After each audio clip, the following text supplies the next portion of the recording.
The foundational rule of physical reality is strict conservation. Matter and energy cannot be created, and they cannot be destroyed.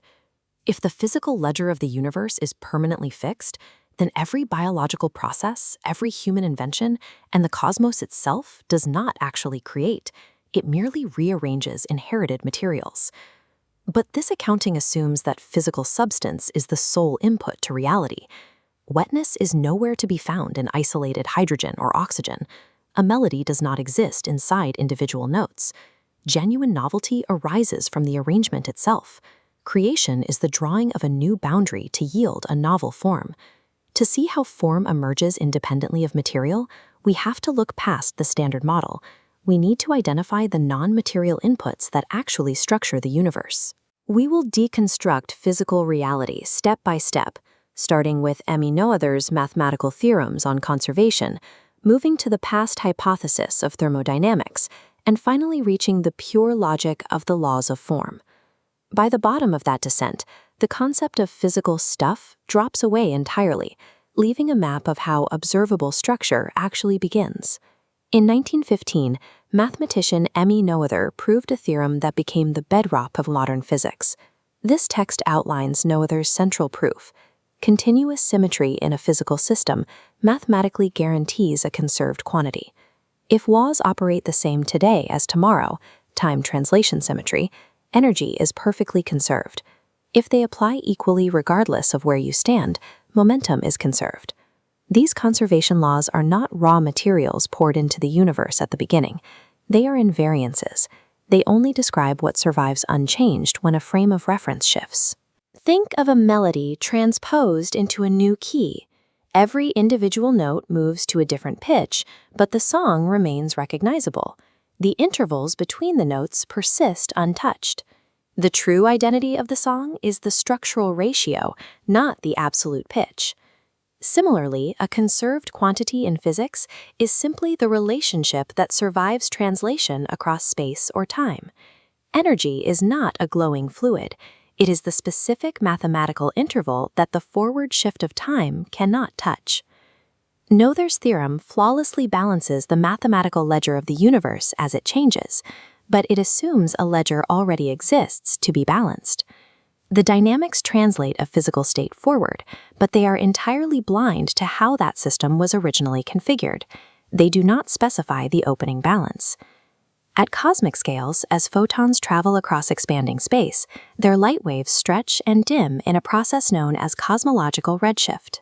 Because the universe is expanding, it does not look the same today as it will tomorrow.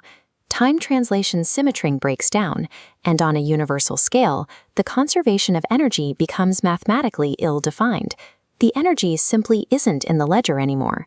The law holds only as long as the underlying frame remains stable. To find what actually drives the system, we must look beneath the symmetry.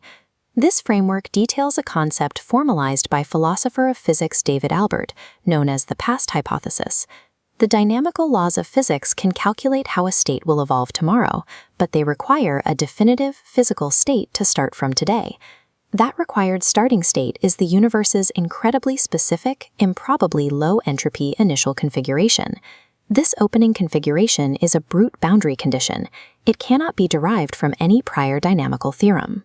It is completely contingent, representing a specific arrangement chosen against all other possible arrangements.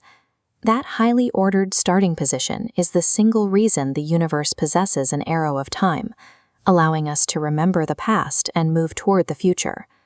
The true input to physical reality is not a conserved substance, nor a symmetric law.